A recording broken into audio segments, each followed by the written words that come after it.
Alternativas con Orlando Santoro y Maribel Abate. Buenas noches, estimadas y estimados televidentes. De nuevo acá en tu programa Alternativas, a través de la pantalla de la televisora regional Mira TV, Canal 9 de Inter para los Altos Mirandinos.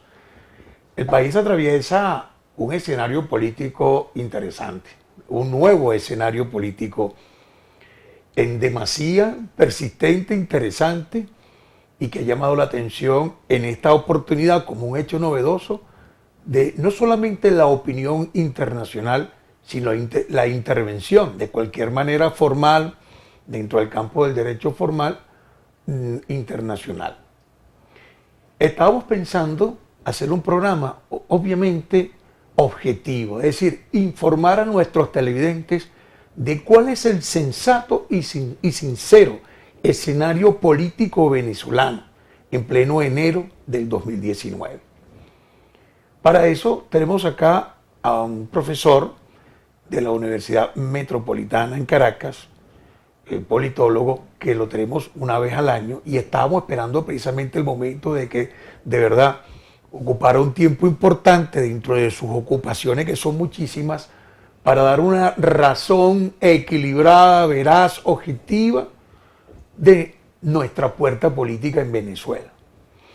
El licenciado Oscar Vallés es jefe del Departamento de Estudios Políticos de la Universidad Metropolitana en Caracas. Bienvenido, profesor. Buenas noches, bienvenido. Gracias. Fue uno de los fundadores y 5 directivos de Súmate. En aquella, es una organización con fines políticos, no era una asociación civil, Súmate. Bueno, fue una asociación civil que organizamos en primer lugar para promover en el país una salida democrática, constitucional y electoral, la primera vez que se hizo en Venezuela una salida de ese tipo, y la hicimos precisamente después de los difíciles acontecimientos del año 2002 y del paro cívico 2002-2003, y nosotros entonces a partir del 2004 empezamos a promover el referéndum revocatorio como una forma constitucionalmente establecida para poder dirimir por vía electoral, constitucional y democrática la crisis política que se había generado con la permanencia de Hugo Chávez en el poder, que en ese momento tenía una política que estaba muy alejada de las grandes necesidades nacionales. De hecho, nosotros fuimos en buena medida contribuyentes para que Hugo Chávez Frías entendiera que tenía que estar a la mar, digamos, en sintonía con las grandes masas, las grandes carencias populares, y ahí salió todo el desarrollo de las misiones, que lamentablemente ha servido, lamentablemente lo digo con mucha responsabilidad, para preservar un clientelismo político que nos ha traído en esta profunda crisis económica hasta hoy. Así es. ¿Y qué de la vida de Súmate? Bueno, Súmate después, yo me retiré en el 2008, Súmate perdió un poco su perfil como organización no gubernamental al servicio de todos los venezolanos. En esos años, cualquier persona puede ir a las hemerotecas que aún resguardan la prensa de entonces, y yo incluso le ofrecí a William Lara, por ejemplo, organizar las primarias para las internas del partido, que no era el Partido Socialista Unido de Venezuela, en ese momento se llamaba Movimiento Quinta República. Sí. Y aunque por ese tipo de posiciones internas la organización siempre se movía un poco de piso, sin embargo, a partir del 2008, Súmate asumió, pues, de una manera clara y franca y honesta, creo también, convertirse en un testigo, en un centro de formación de testigos y de lo que llaman el padrón electoral de la oposición venezolana. Entonces eso me hizo separarme de la organización y me fui entonces a la universidad, que siempre fue mi casa. Yo salí de la Universidad de los Andes para incorporarme a Súmate, volví por una oferta generosa a la Universidad Metropolitana y Súmate entonces asumió ese papel.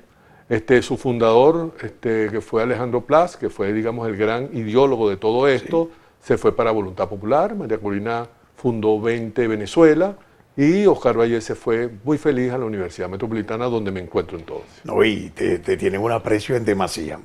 Bueno, Oscar Vallés es de acá, residente de los Altos Mirandinos, hace su vida haciendo efectiva lucha social por la democracia en todo el país, pero residente de los Altos Mirandinos. Nosotros los Altos Mirandinos tenemos que vociferar y sentirnos orgullosos de tener buenos profesionales y tres de los mejores politólogos del país, hay muchos, pero tres son residentes acá en los Altos Mirandinos, lo puedo mencionar, pues. Nuestro querido invitado Oscar Vallés, pues, es uno de los más reconocidos. Gracias, Hay muchos, hermano. sé que te apoyas en otros a nivel nacional. El licenciado Sergio Graffi, ¿Cómo no? Sergio que te Graffi está por manda acá. saludos, hoy Sí, me dijo cómo que no. te saludara. Politólogo extraordinario también. Y hay una persona que también es muy objetivo, y es muy estudioso, es latinoamericanista, y es Fari Fraija, es el alcalde del ¿Cómo no? municipio de Carrizal. ¿Cómo no? Sí, sí. Yo quería entrevistarlo para que compartiera contigo, pero él tiene un programa acá y Mírate ahí con nosotros los días jueves. Y bueno, me imagino que él va a hacer sus análisis. Y de verdad nos sentimos orgullosos. Y bueno, llegamos al 2019, nos encontramos en un escenario que al principio como que la gente, la población venezolana dijo, bueno, otro tema más, otra fecha más, otra marcha más, el 23 de enero, pero resulta que hay un nuevo factor, despertó el interés de la comunidad internacional. Entonces, ¿qué está pasando? ¿Qué pasa con el presidente Nicolás Maduro? ¿Qué pasa con Guaidó? ¿De dónde salió esta figura que es el presidente de la Asamblea Nacional? Bueno, en primer lugar, esto tiene esta crisis que emana a partir del 10 de enero del 2019. Es una crisis que no podemos desestimar, que su origen surge precisamente desde el momento en que el presidente entonces, Nicolás Maduro Moros, convoca a una Asamblea Nacional Constituyente. Y cuando digo que esa crisis tiene allí su origen, es que sabemos que si bien durante prácticamente todo el año 17 y 18, prácticamente desde el 15, pero digamos en los últimos 2 años, Nicolás Maduro Moros durante su presidencia fue sometido a grandes crisis, como la crisis del 17. Sin embargo, mucha gente pregunta hoy en día, bueno, ¿y por qué no hicieron entonces lo que están haciendo ahora? ¿Por qué tuvieron que esperar todo un año, digamos, todo el 2018, que fue prácticamente, dicen algunos, un gran desierto en Venezuela, para llegar hasta el 10 de enero? Bueno, es que durante el año 2018, como los años precedentes, como el señor Maduro, pues Maduro Moros era presidente constitucional, tiene una legitimidad de origen fundada en las elecciones del año 2013. Y si bien tiene actos públicos que pueden ser considerados actos que lesionan la Constitución y las leyes, sin embargo, su legitimidad de origen le preservaba el mandato hasta el 10 de enero del 2019. Esto significa que desde ese punto de vista, y esto es algo que constitucionalmente hay que admitir, y creo que la oposición y el país así lo admite, el gobierno de Nicolás Maduro Moros culmina el 10 de enero del 19. ¿Qué pasó entonces? ¿Por qué se habla de usurpación? Porque precisamente la convocatoria de la Asamblea Nacional Constituyente del señor Maduro es lo que provoca todo este proceso, es decir, esta sucesión de acontecimientos. Convoca una Asamblea Nacional Constituyente, que fue en su momento denunciada, inclusive sometida al Tribunal Supremo de Justicia por escritos importantes que solicitaban la anulación de esa convocatoria, porque la convocatoria no se había realizado de acuerdo como establece la Constitución, y es explícito esto, digámoslo así, del petitorio previo de un referéndum consultivo para decirle al país si realmente el país estaba dispuesto a cambiar su constitución, porque hay que entender que una Asamblea Nacional Constituyente, y eso lo expresa, lo da explícitamente la Constitución, ella tiene como propósito elaborar una nueva Carta Magna, porque la Constitución, para reformas constitucionales, establece un mecanismo expedito para eso. Claro. De tal manera que cuando usted convoca una Asamblea Nacional Constituyente es porque usted va a proceder a cambiar totalmente, va a ser una nueva Constitución. Y para eso, por supuesto, usted necesita tener el respaldo de un referendo consultivo, en la medida que, como se hizo en el año 99,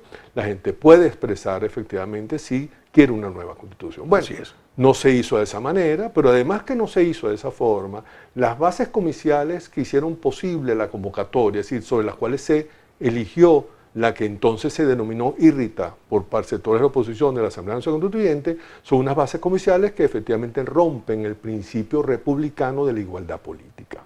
Es decir, cuando usted va a elaborar una constitución es un pacto político, y tú lo sabes muy bien, Orlando, porque tú eres un extraordinario abogado público, de derecho público. La constitución es un pacto político entre iguales. Y el pacto entre iguales significa que el contrato que convenimos todos los ciudadanos lo hacemos en pie de igualdad ciudadana, es decir, lo hacemos en la medida que todos y cada uno de nosotros, indistintamente la edad que tengamos, la religión que profesemos, indistintamente de nuestro color de piel, de nuestras creencias religiosas, lo que hace posible que se frague una constitución como un pacto político público de obligatorio cumplimiento para todos nosotros, amén de nuestras diferencias, claro, es que todos somos igualmente ciudadanos libres entre sí. Cuando nos consideramos ciudadanos libres, iguales entre sí, hacemos la Constitución. Claro que sí. Luego, cuando una Constitución se va a cambiar, se va a hacer una nueva Constitución, y las bases comerciales se fundamentan precisamente basado en diferencias, es decir, en tu condición gremial, si eres sindicato, en qué tipo de sindicato, si eres profesional, si eres estudiante o joven, es decir, cuando se estructura un cuerpo colegiado para elaborar una nueva constitución, pero la composición no preserva el principio de igualdad política fundamental de la República, sino que se construye a través de un criterio corporativo de gremios y sectores. Inclusive había hasta un conjunto de diputados de la tercera edad, sí, es decir, hasta criterios de edad, etarios, hasta de género. Claro. Entonces, efectivamente, se rompe la igualdad política. Entonces, por eso es que esta constituyente, como se realizó, tuvo grandes visos, pues, que empezaron desde allí a generar para los procesos que nos han traído hasta ahora. Bueno, estamos conversando con el licenciado Oscar Vallés, jefe del Departamento de Estudios Políticos de la Universidad Metropolitana. Vamos a cumplir unos mensajes comerciales de esta emisora televisiva. Al regreso venimos, como denomina el profesor, de 4 escenarios políticos que puedan suceder en Venezuela a raíz de todos estos acontecimientos. Ya regresamos.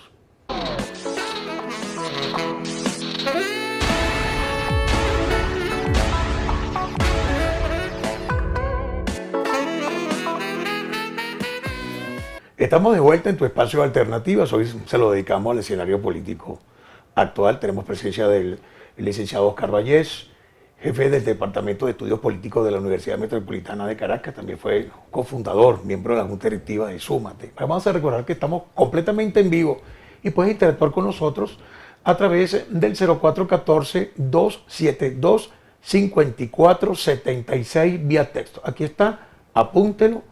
Intervengan con nosotros, es un tema muy importante, muy serio, lo que estamos tocando acá con uno de los mejores politólogos de este país. Vamos a continuar entonces ese introito muy importante, interesante para que nuestros... Claro, esta manera como se convoca sin consulta previa al pueblo por un referéndum consultivo, como se convoca, decía, la Asamblea Nacional Constituyente, y después acompañado de esas bases comiciales que eran corporativas rompiendo el principio de igualdad republicana, es lo que hizo como consecuencia, no que la oposición, sino que vastos sectores de la ciudadanía no participaran. Y por más esfuerzo que se hizo por parte de la revolución para promover la participación electoral, para que la gente eligiera a su constituyentista, sabemos, bueno, que tuvieron que recurrir, y lo lamento decir de esta manera, al bochornoso megacentro de votación en el Poliedro, que fue algo que electoralmente rompe todos los principios fundamentales de la transparencia, la equidad, la igualdad y la justicia electoral. No sé, pero bueno, y otras cosas más. Pero millones de votos en esa oportunidad. Bueno, eso se dice, pero realmente hasta cuando dijeron 6 millones de votos, la misma equipo de Smartmatic dijo que había 1 millón más, y después el señor Maduro dijo, bueno, fueron 5, dijo el señor Maduro. Total que eso fue un desorden. Efectivamente fue un gran desorden. Hubo muchos candidatos constituyentistas, de hecho yo me entrevisté con algunos, que ellos me pidieron consulta profesional, y me entrevisté con algunos porque estaban totalmente, digamos, decepcionados del manejo como se hizo en algunas parroquias de Caracas de los centros de votación. Es decir, constituyentistas, insisto, candidatos del mismo chavismo, pues de la misma revolución, que fueron los que participaron, pero que en su momento no fueron seleccionados para hacerlo. De tal manera que, indistintamente de esto, lo importante es que esa Asamblea Nacional Constituyente es la que a la postre convoca el proceso electoral del 20 de mayo, a quien no le corresponde hacerlo. Como todos sabemos, el poder electoral, y de acuerdo con la legislación le corresponde hacerlo durante la primera semana del mes de diciembre, el proceso electoral, bueno, se adelantó, sabemos que fue producto de la crisis del 17, el señor Maduro se arropa, pues, bajo el argumento de que el 17 era suficientemente crítico y que la mejor manera de salir de esto era a través de un proceso electoral, lo convoca extemporáneamente el 20 de mayo, no lo convoca él, recurre a la Asamblea Nacional Constituyente, que ya había sido considerada írrita desde el año anterior, y bueno, esto es una cadena de errores, creo yo, con mucho respeto de los que avalan al presidente. Esta mañana leí de un asesor de marketing político venezolano, ahorita residente en España, que para el oficialismo fue un error haber adelantado las elecciones.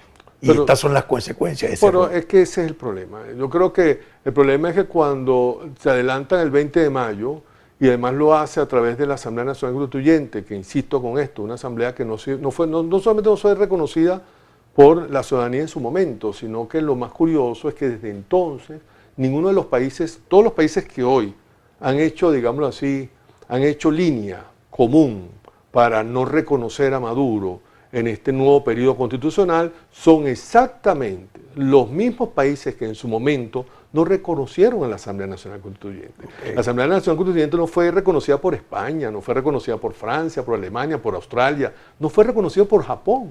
Japón incluso no reconoció a la Asamblea Nacional Constituyente. Entonces, cuando usted tiene un órgano de esa naturaleza y su entorno estratégico fundamental, sus hemisferios, sobre todo el hemisferio occidental donde usted se enclava geopolíticamente, donde está el país, tiene un rechazo rotundo a un organismo que usted a lo mejor en un momento, usted apeló porque tenía una crisis política en ciernes y no sabía cómo manejar la crisis del 17, aunque yo creo que la elección de gobernadores propuesta generada ayudó mucho al apaciguamiento, con responsabilidad directa de algunos partidos de oposición. Bueno, usted recurre a ese organismo, usted tiene que darse cuenta que usted está estirando, pues usted está, digamos, forzando a estos países a lo que viene a continuación. Que todo eso fue un inicio, ¿no? Si los países del hemisferio, si los países líderes del hemisferio, Orlando, líderes del hemisferio, porque no hay que negar que Japón es un líder del hemisferio oriental y que Estados Unidos es uno de los líderes del hemisferio occidental. O sea,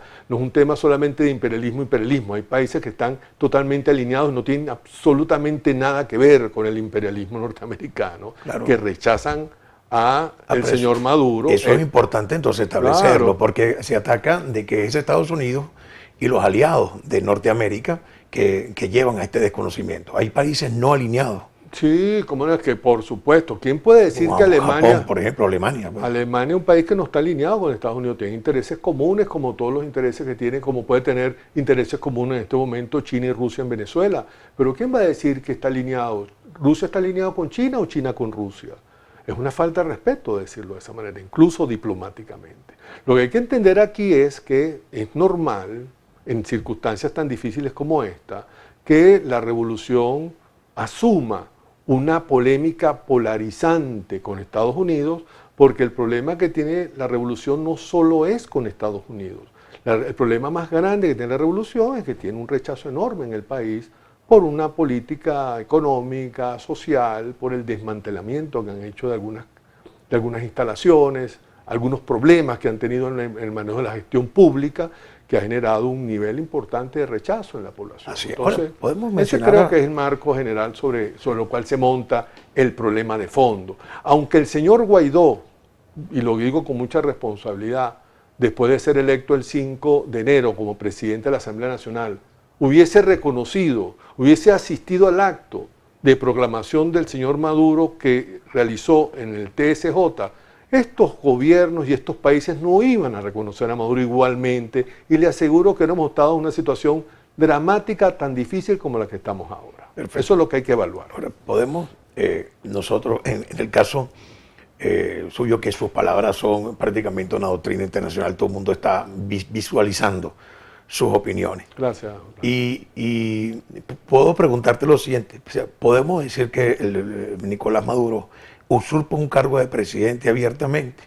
Bueno, depende desde la óptica de la oposición, desde la óptica, digamos, de esta cadena de errores que van desde la convocatoria de la Asamblea Constituyente, como vimos que se hizo, sin consulta previa, con una base comicial que rompe el principio de igualdad republicana, eso es inconstitucional, y después con la convocatoria que esta Asamblea Constituyente hace de las elecciones del 20 de mayo, por supuesto uno tendría que concluir necesariamente que el resultado del 20 de mayo no es vinculante, o sea, no obliga constitucionalmente. Entonces, desde este punto de vista, a partir del 10 de enero, la sucesión presidencial queda vacante.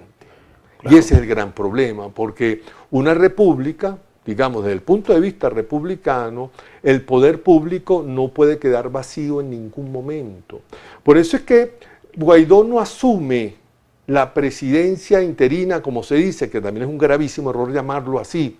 Guaidó es presidente del Poder Público Nacional, del Poder Legislativo Nacional, uno de los 5 poderes públicos, es presidente del Poder Legislativo, que de acuerdo con la apelación que se hace del 233, asume funciones extraordinarias del Ejecutivo Nacional establecidas en el 236 de la Constitución.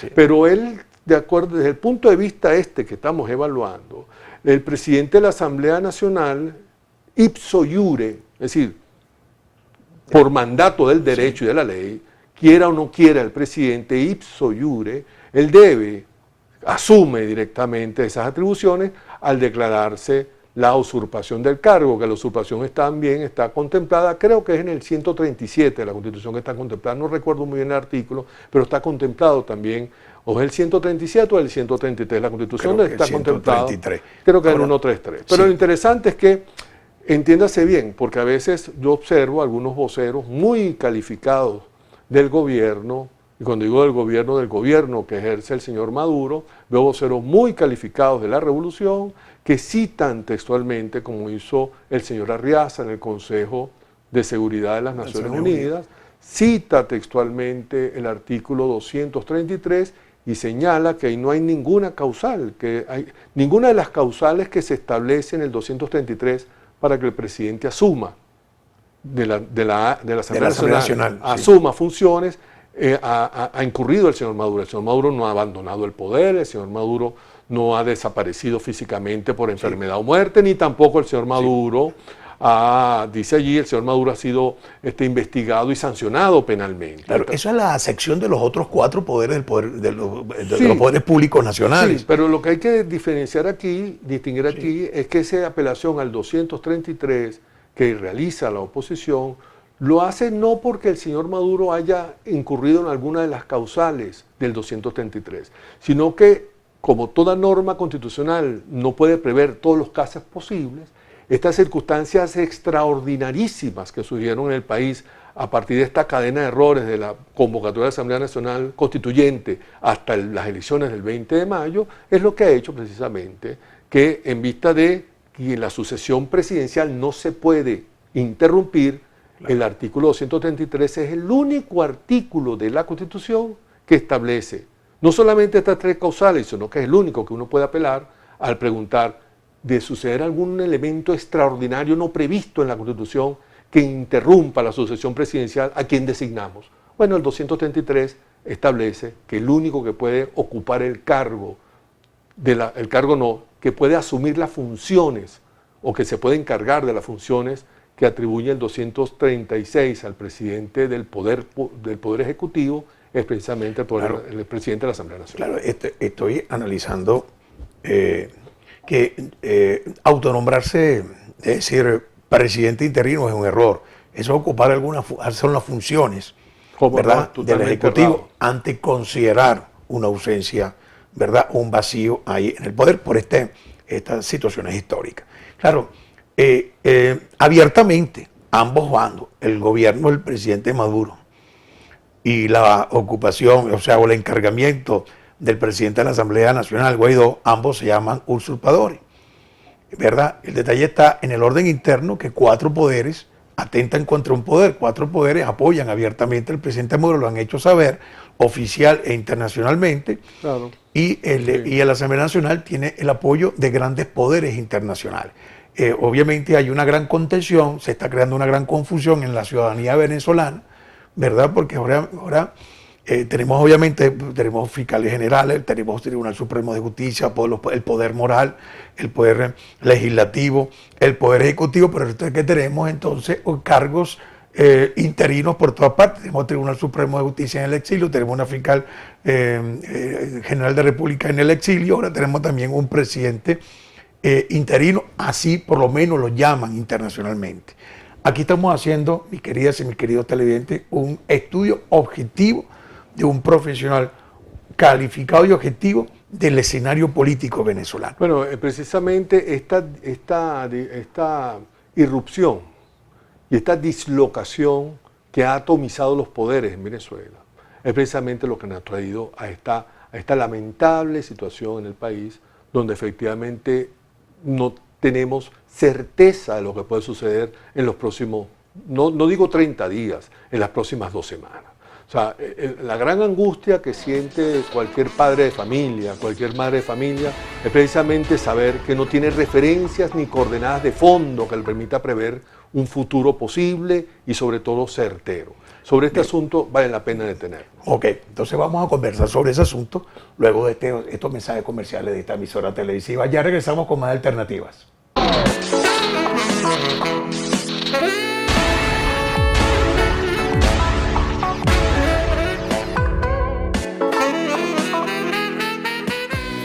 Estamos de vuelta en tu espacio de alternativas, ya en la segunda mitad del programa, hoy dedicado a la política. Estamos conversando con el jefe del Departamento de Estudios Políticos de la Universidad Metropolitana, Oscar Vallés. Qué interesante todo lo que estamos escuchando. Hablábamos de algo interesante, ¿no? Y antes del corte, y yo quiero que hagamos esa continuidad. Me han dicho que te mandan las felicitaciones a nuestros televidentes, que estás aclarando varias situaciones. Sobre todo, es que los 4 poderes no han sido cuestionados. Están cuestionando internacionalmente a un solo poder, que es el Poder Ejecutivo, ¿verdad? Eso es muy importante advertirlo, porque sí, aunque hay un Tribunal Supremo de Justicia que fue designado por la presidencia de la Asamblea Nacional y por la Asamblea Nacional, pero bajo la presidencia de Julio Borges, cuando fue presidente de la Asamblea Nacional durante el 2017. Sin embargo, sí, hasta ahora ningún gobierno, ningún jefe de Estado de estas naciones de Europa y del hemisferio occidental y de la región lo ha admitido. El presidente, digámoslo de esta manera, el presidente de Perú no ha admitido al Tribunal Supremo de Justicia en el exilio y le ha invitado a legislar y a sesionar en sus pasillos palaciegos, ¿no? En Colombia se ha habido algunos reconocimientos, sí, no lo vamos a negar. También en el seno del secretario general de la OEA, que ha sido Almagro, que también, sí, le ha prestado mucha atención y respaldo, pero no tiene, digámoslo de esta manera, un reconocimiento tan claro, franco y abierto, pero además un reconocimiento oficial como está teniendo el presidente de la Asamblea Nacional. Claro, pero hablando de oficial, nuestro canciller Arriaza estuvo ante el Consejo de Seguridad con otros cancilleres en la Organización de las Naciones Unidas. Muy importante también. Pero se sentó con otros cancilleres, entonces hay un reconocimiento ahí. Bueno, el hecho de que el señor Arriaza, días después de que algunos países y algunos gobiernos cuyos cancilleres, por cierto, estaban sentados en la misma reunión, como el canciller de Brasil, como el canciller de Perú, que estuvo allí también, creo que el canciller de Costa Rica, varios cancilleres que estaban allí, ya habían, bueno, el secretario de Estado o canciller de los Estados Unidos, ya habían desconocido al gobierno de Maduro, y sin embargo discutieron y debatieron con Arriaza. Y Arriaza está ahí en calidad de ser el canciller, no solamente de la República de Venezuela, sino del gobierno del señor Maduro. De tal manera que, por eso pienso que la decisión de Europa de decirle al señor Arriaza, allí, ese ultimátum, que debo decir es un ultimátum que nos pone las cosas difíciles en Venezuela, sí, y después me referiría a ello, pero cuando le dan ese ultimato de 8 días, dicen, si en 8 días el señor Maduro no convoca un nuevo proceso electoral, nosotros los vamos a desconocer, es creo que en buena medida también para ser consistentes de estar en un Consejo Nacional de Seguridad con el representante de un gobierno que tú no reconoces.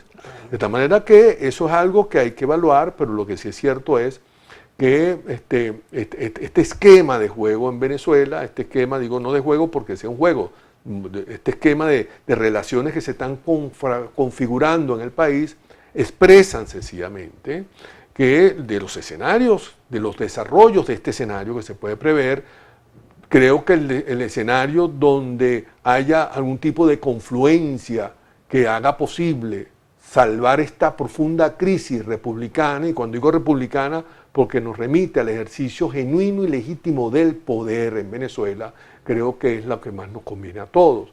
No olvidemos que en este escenario donde estamos ahora enclavados, hay 4 posibles desarrollos, y cada desarrollo tiene una probabilidad de ocurrencia que dependerá muchísimo de la voluntad que nosotros podamos hacer ahí. Eso quería preguntarte. Estamos pasando por una etapa muy seria. Hay una gran incertidumbre. Y de verdad no es nada juego, es el presente y futuro del país. ¿Qué va a pasar ahorita, en las próximas semanas? Bueno, hay 4 desarrollos posibles. 4 desarrollos. Mira, hay uno que no se puede descartar. Es posible que a lo mejor ya llevamos 2 semanas con un nuevo presidente del Poder Legislativo, bueno, 3 semanas con un nuevo presidente del Poder Legislativo, 2 semanas de esas 3, este presidente del Poder Legislativo ha declarado que asume las funciones del Ejecutivo Nacional. Tenemos un presidente que se juramentó ante el Tribunal Supremo de Justicia como presidente de la República y sigue al frente de la gestión en el Palacio de Gobierno, y por supuesto, el Palacio de Gobierno me refiero yo al Palacio de Miraflores, claro, y por supuesto las fuerzas más importantes del país desde el punto de vista militar y desde el punto de vista de la seguridad nacional ya han declarado abiertamente un respaldo, de tal manera que eso tampoco es algo que hay que apuntar, ¿no? De tal manera que, sin embargo, han pasado 2 semanas y algunas concentraciones importantes, algunas lamentables detenciones y lamentables fallecimientos por excesos de algunos cuerpos policiales que siempre hay que condenar y siempre hay que advertir que esto nunca nos puede llevar a este nivel, pero sin embargo un desarrollo decía posible de que aquí no pase nada. ¿Hasta dónde tiene término esto? Esto puede ser una cosa de sentido. Que todo se apacigüe en silencio. Hubo un apaciguamiento en el año 14, sí, otro en el año 16. En el año 16 llenamos las calles de una manera se llenaron las calles del país como vimos el 23 claro, de enero, y los cabildos abiertos también se hicieron en el año 17 sí, y también se llenaron las calles. Hubo un 1 de septiembre del 2016. Hasta un referéndum se hizo el 16 de julio y supuestamente con 7,5 millones de sufragantes. De tal manera que grandes movilizaciones se han tenido, y esta no es la primera crisis que afecta a la revolución, no es la primera amenaza que tiene la revolución, que amenaza, decía, su mantenimiento en el poder. Ha habido otras. Claro. Pero efectivamente esa probabilidad de ocurrencia creo que es menor, dado que hay una serie de acontecimientos que parecen que no tienen retorno. Como decía antes, en el negro anterior, al que nos fuéramos a comerciales o a identificar la emisora, decía que aunque el presidente Guaidó hubiese reconocido al señor Maduro, este grupo de naciones iba a seguir con la posición que tiene. O sea, no se piense que porque Guaidó se asume la función del Poder Legislativo es que precisamente los activos de PDVSA no iban a ser preservados de una u otra manera. Es decir, hay unas iniciativas que están, digámoslo así, a contrapelo de lo que pueda hacer el presidente de la Asamblea Nacional, y a veces se piensa que es gracias al presidente de la Asamblea Nacional que algunas cosas están sucediendo en el entorno internacional. Okay. No, en el entorno internacional hay una serie de movimientos muy importantes, como los rusos, por ejemplo, que hoy están muy preocupados de cómo rescatar los 17,000 millones de dólares de deuda que tiene el gobierno legítimo de Maduro, al menos hasta el 10 de enero, que contrayó una deuda de 17,000 millones de dólares, y hoy, por supuesto, el ministro de Finanzas de Rusia declaró a los medios internacionales que su gran preocupación es cómo ellos van a poder rescatar esos 17,000 millones. ¿Es su verdadero interés? Además, armamentista. Lo que quiero decir con esto es que la revolución bolivariana tiene sus dificultades más allá o más acá de lo que esté sucediendo en Venezuela con Guaidó. El segundo escenario que por supuesto implica de que se llegue a algún tipo de convenimiento, y el convenimiento por supuesto pasa necesariamente, así como el primer escenario, la revolución preserva el poder y continúa al frente del país. El segundo escenario sería que la revolución ceda el poder, conceda el poder y se someta en un brevísimo plazo con la reagrupación de las fuerzas que respaldan la revolución, para que entonces se cuente en un proceso electoral abierto, genuino, muy bien estructurado, como merece el país, y la revolución y la oposición puedan dirimir sus diferencias. ¿Un intento más de mesa de negociación?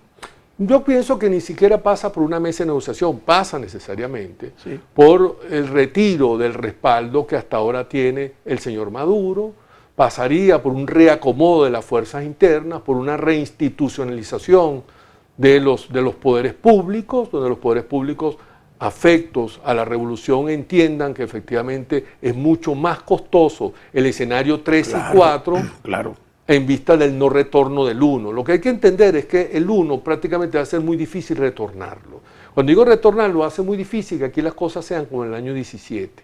Acuérdate que estamos hablando de desarrollos posibles, Sí. pero una cosa es que hay un desarrollo posible, otra cosa es evaluar la probabilidad de ocurrencia, la probabilidad de que esto se enfríe y se apacigüe, y aquí no ha pasado nada, y sigamos como siempre, prácticamente es imposible. Me explico, ya las decisiones, solo el hecho de la incautación y el bloqueo de los activos de PDVSA en Estados Unidos y de las cuentas bancarias ya generan un escenario de no retorno. Sí, aquí por ejemplo un televidente, Alexis González, nos está diciendo que bueno, que él no cree que de verdad podamos arreglar esto ni con un apaciguamiento, ni con una mesa de Bueno, negociación, ni viene- con un encuentro nacional, vi- sino por una vía de violencia. Bueno, Yo no estoy de acuerdo. Bueno, yo tampoco, pero son dos escenarios más. Así como hay un escenario que aquí, bueno, se apacigua y aquí no pasó nada, lo cual, insisto, es muy difícil porque ya ha pasado cosas sumamente graves. La incautación de bienes de PDVSA es gravísimo. Claro, lo que sucedió ayer. Yo estoy muy Gravísimo. preocupé. Porque, Bueno, pero eso es gravísimo, claro. y esto no significa, ya está pasando y mucho. Lo que la visita del alto mando militar a Bogotá para evaluar fronteras, para evaluar la frontera y la situación de la frontera, se puede imaginar lo que usted es eso. El alto mando militar de los Estados Unidos, creo que la última vez que se movió tal vez fue cuando en la Segunda Guerra Mundial, y después otra vez que se movió cuando Colin Powell y compañía, el alto mando fue a Kuwait con la invasión de Irak. Si cuando se mueve el alto mando militar, no es para evaluar frontera, para eso están los agregados Y militares. en este caso se está moviendo el alto mando. Bueno, lo que le estoy diciendo es que hay una serie de movimientos geopolíticos de carácter importante, no desestimables, que hacen prácticamente que el escenario 1, que aquí no pasó nada y aquí nos apaciguamos y tenemos una reedición del 17 y a partir entonces de julio, aquí culminamos el 18, el 19, perdón, Guaidó entrega a la presidenta y viene otro atrás y aquí no pasó nada. Ese relato, ese escenario posible no creo que tenga probabilidad de ocurrencia en Venezuela. Perfecto. El segundo es que hay un proceso en el cual la revolución ceda para salvar la crisis del país, para suplantar la crisis, y que la revolución se reagrupe y participe electoralmente, porque tienen que haber elecciones posteriores, claro, ¿no? Sí. No es que quien agarre el poder se queda para siempre, no, Claro. tiene que haber elecciones posteriores. Tenemos costos, tenemos estructura y finanzas El para una tercer elección. escenario es que la revolución decida imponerse por la fuerza. Es decir, El tercer escenario es que la revolución y de- decida imponerse por la fuerza. ¿Y Es decir, de qué manera puede imponerse por la fuerza? bueno, de formas muy diversas. Una es disolviendo la Asamblea Nacional por la fuerza. Otra también es decretar un estado de conmoción nacional por lo que está sucediendo alrededor en el internacional, por el mundo, porque le están incautando bienes y está recibiendo amenazas de intervención. Es decir, hay un conjunto de causales que uno podría identificar suficientes, sabiendo que la revolución tampoco es muy apegada a esto de justificarlo todo constitucionalmente, ¿no? A veces toma decisiones que están reñidas con la Constitución, pero que políticamente le son muy convenientes, y eso hay que admitirlo. Para eso está el poder, para ejercerlo, ¿no? Aunque uno, por supuesto, no avale ese tipo de decisiones. Y el cuarto escenario es que la revolución ceda el poder por la fuerza. Esto ¿Por la fuerza de quién internacional? Bueno, por la fuerza a lo mejor de algunos países aliados. Bueno. Yo sé que este es el temor que tiene el presidente. De hecho, voy a llamar unos ejercicios militares. Este cuarto escenario que mencionas es la posible intervención de la fuerza extranjera. Ya regresamos con más de tu programa Alternativa con el cuarto escenario. Ya regresamos.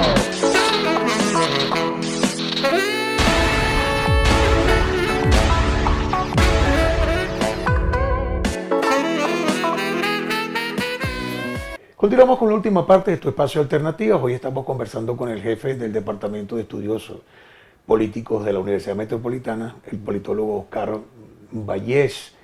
Y muy interesante. Vamos a recordar que estamos completamente en vivo y que todavía nos queda esta última parte para que interactúen con nosotros a través, vía texto, del 0414-272-5476. Ahí está ya marcado en el visor de sus pantallas para que intervengan con nosotros. Hay muchas intervenciones, ¿no?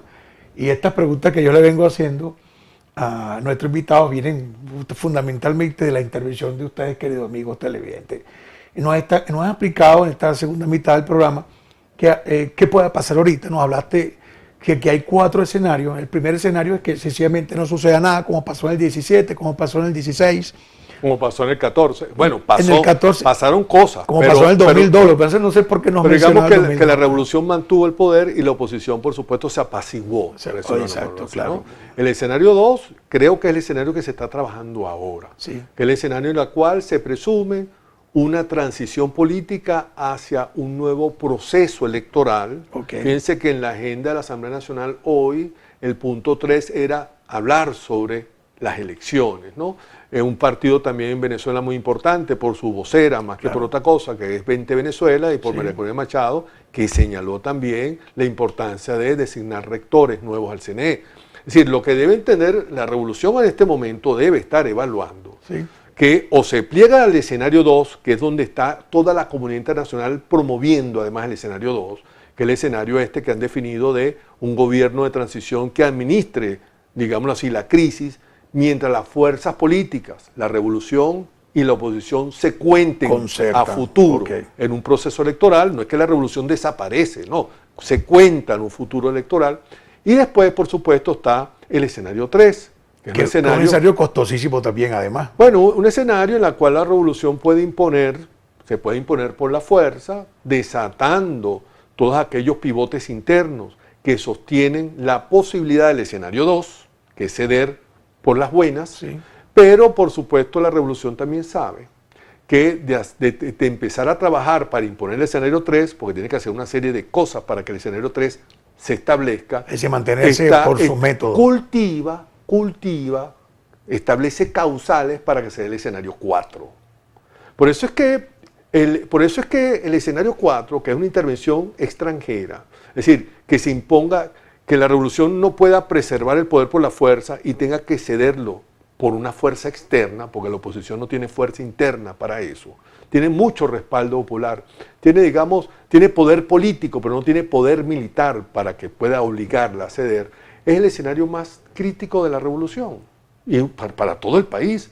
O sea, si hay algo que nosotros debemos de convenir, tanto los revolucionarios sensatos, si hay, que por supuesto habrán, y los opositores sensatos y los ciudadanos en general, es que el mejor escenario que nos puede pasar a nosotros, en verdad, es el escenario 2, porque el 1 ya no hay retorno al 1. O sea, si la revolución entendiera, y los voceros más importantes de la revolución pudieran comprender que no sueñen con un país que sencillamente va a bajar la Santa María de la protesta, de que aquí se va a apaciguar todo, de que bueno, que seguimos entonces 6 años más con el señor Maduro. A ver, ese escenario, ese país que se amolde a las peticiones que hoy en día hace la revolución de reconocimiento por 6 años más, tienen que entender, creo, los voceros sensatos de la revolución, que no hay retorno allí. Lo más conveniente para todo el país que se frague el escenario 2, porque el escenario 3, que es por la fuerza, puede generar un escenario 4 que va a ser costoso para todo el mundo. ¿Y crees entonces que las potencias internacionales, imperialismos internacionales y grandes aliados norteamericanos y otros países no aliados están esperando que esto se tome por la fuerza? No, yo creo que ellos están haciendo todo el esfuerzo. Unilateralmente, debería ser bilateral. Los países, lo más importante, creo yo, es que si los países de Europa, por ejemplo, que Europa no está tanto en el eje, digamos, imperialismo-antiimperialismo, que es el eje, digamos, donde se mueve la revolución y su aliado fundamental, que es Cuba. Sí. Si ellos pudieran manejarse la Europa presionando, no solamente avalando lo que han hecho hasta ahora, que han avalado las luchas opositoras en Venezuela, sino también haciendo un lobby cercano, no distanciándose, sino más cerca, un lobby directo. De un frente a frente. Directo, que el canciller de Francia se reúna con el señor Maduro en Caracas y empiece a hacer lobby directo. Okay. A lo mejor pudiera lograr mejores resultados, pero lo que sí es cierto es que el escenario 2, que es el que se está trabajando, es un escenario que, por supuesto, para poder ocurrir, la clave fundamental de esto son 3 cosas. La primera, respaldo popular, que por lo que hemos visto en videos y en concentraciones, algo se tiene, por no decir que se tiene abrumadoramente, por respeto a la emisora y respeto a nuestros televidentes. En segundo lugar, otro elemento importante también es que se tiene respaldo internacional, que no lo teníamos en otra ocasión. No se tuvo nunca en otro lugar. Y en tercer lugar, falta el tercer aspecto, que es, por supuesto, que la Fuerza Armada Nacional asuma una neutralidad partidista, no política. No estamos hablando de neutralidad política, de neutralidad partidaria, que la Fuerza Armada se repliegue y admita efectivamente que la mejor manera de resolver este conflicto histórico profundo en el país es a través de un proceso electoral, porque si no nos contamos, la otra vía que tenemos, no lo puedo decir en la Cámara, es la vía de la fuerza, pero que dramáticamente puede ser la vía del exterminio. De tal manera que esta vía de la fuerza, pues me imaginé que iba a tocar este cuarto escenario. Es decir, una intervención militar. O sea, la historia nos ha enseñado que la intervención norteamericana sobre países de Latinoamérica ha traído también sus consecuencias. De hecho, tengo unos gráficos, no sé si señor Antonio los puede ubicar, donde han intervenido, han cooperado de alguna u otra manera.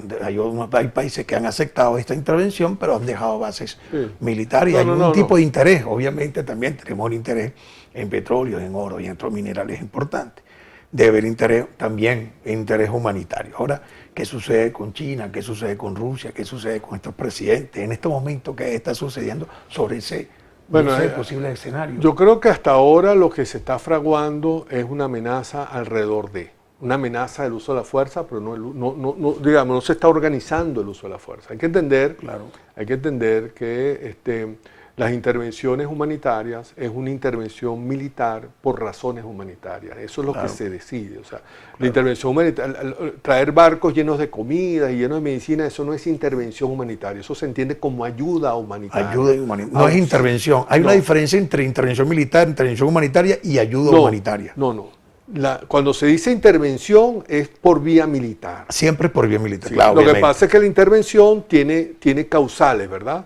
Una causal es por razones humanitarias. Entonces se interviene militarmente una nación por razones humanitarias cuando, por ejemplo, el Estado intervenido, porque se interviene al Estado, aplica una política de genocidio por razones religiosas, por razones étnicas o por razones de género, incluso como en Kosovo. Que en Kosovo empezaron a exterminar a las mujeres que podían de Bosnia, que podían procrear hijos bosnios.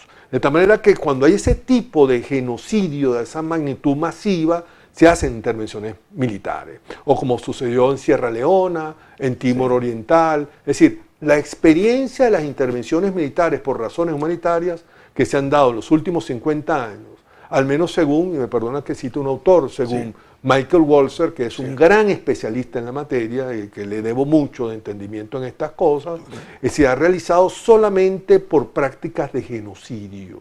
Y prácticas de genocidio es una política de Estado. Entonces, si usted va a intervenir humanitariamente en el país, en este caso en Venezuela, bueno, en Venezuela no hay una práctica de genocidio, aunque por supuesto uno podría considerar, de acuerdo a algunos analistas y líderes políticos de la oposición y sobre todo analistas bien serios y dirigentes de organizaciones no gubernamentales, que en Venezuela ha habido, por supuesto, una cifra inadmisible de pérdidas de vida que no tiene parangón en la historia del país. De hecho, en estos días vi en la televisora RT, que es la televisora oficial de Rusia, como una periodista le recordaba al ministro Arriaza que Venezuela está en el tercer lugar como el país más violento del mundo. Entonces, claro, RT es oficial, una televisora oficial, ¿no? Sí, RT es como el VTV, como la VTV de Rusia. Entonces, desde ese punto de vista uno se sorprende, ¿no?, de que una nación que esté como el país en tercer lugar, como el país más violento del mundo, por supuesto expresa un Estado fallido. No es que deliberadamente el Estado ha hecho una política para que esto sea así, pero la falta de preocupación y de políticas certeras para impedirlo también, por supuesto, se esgrime como una posibilidad de causa humanitaria, ¿no? De tal manera que esto es un terreno, como tú ves, un poco gangoso, un poco viscoso, mejor decirlo así, donde no están muy claras las razones por las cuales se puede dar una intervención. Lo que sí es cierto es que geopolíticamente hablando, creo que el hemisferio occidental ya ha tenido como la suerte echada, y por eso vuelvo a mi afirmación que dije al inicio casi del programa. Aunque el señor Guaidó reconozca a Maduro, yo creo que el hemisferio occidental ya ha tomado una decisión con respecto al señor Maduro. Sí, va más allá de la sí, presencia de tal manera asamblea, que sí. lo más sensato para el país, y que por qué no, y además lo más justo, es que acaso quien ejerce el poder en Venezuela no es aquel que es electo democráticamente. Claro. ¿Por qué entonces no organizar un nuevo proceso electoral donde podamos dirimir este grandísimo problema?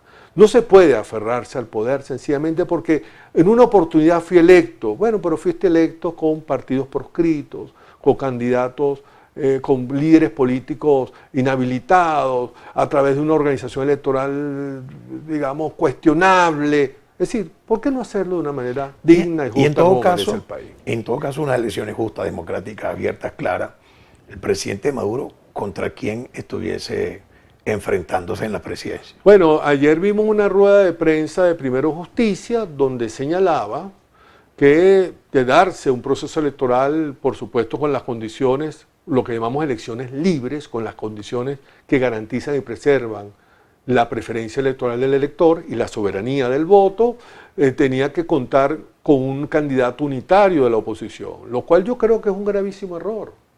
Porque si vamos a hablar de elecciones libres, auténticas y genuinamente libres, no vamos a cerrarle la oportunidad que cualquier venezolano con su justo derecho pueda postularse a ser candidato. De tal manera que si algunos partidos políticos deciden prender sus maquinarias para elegir en un primer grado en la maquinaria interna al candidato que va a enfrentar al candidato a la revolución, sabiendo que todas las encuestas favorecerían oxigenar un poquito. 20 años de revolución, y es algo que los revolucionarios deberían comprender, agota. Pero eso lleva tiempo para pero hacer 20 un años, proceso. 20 años agota a un pueblo, Claro. y a veces hace falta un aire fresco para que entonces se prosigan los procesos, ¿no? Pero lo interesante de esto, como sucedió en Nicaragua, por ejemplo, lo importante de esto es que una elección libre requeriría mantener la libertad de todo aquel que quiera participar electoralmente, porque todos los venezolanos, sin distinción de cumplir con los requisitos de ley para ser candidato a la presidencia, tienen el derecho de hacerlo. De tal manera que si algunos partidos estratégicamente deciden lanzar un candidato unitario, bueno, esto no puede ser una política del país. Sí, es por supuesto una estratagema bienvenida, es válida, por supuesto, pero no puede sostenerse como requisito fundamental por un proceso electoral. Sí, el detalle está en la transición, hay que nombrar órganos en la transición, sobre todo el manejo administrativo de las arcas de la nación. Bueno, llegamos a la conclusión. Muchísimas gracias, licenciado. Orlando, un placer. Oscar Valle, de verdad, y Oscar, gracias siempre por esa didáctica tan importante. Hoy me quedé callado porque aprendí muchísimo. Vamos a recordarle a nuestro querido televidente y Oscar que el próximo viernes, que viene, va a ser repuesto el programa con Oscar Vallés de 7 a 8 de la noche y por supuesto el próximo martes a otro interesantísimo programa. Gracias al señor Antonio Abrantes en la dirección y gracias nuevamente a Oscar y a todos nuestros televidentes. Hasta entonces y que Dios los bendiga. Hasta entonces.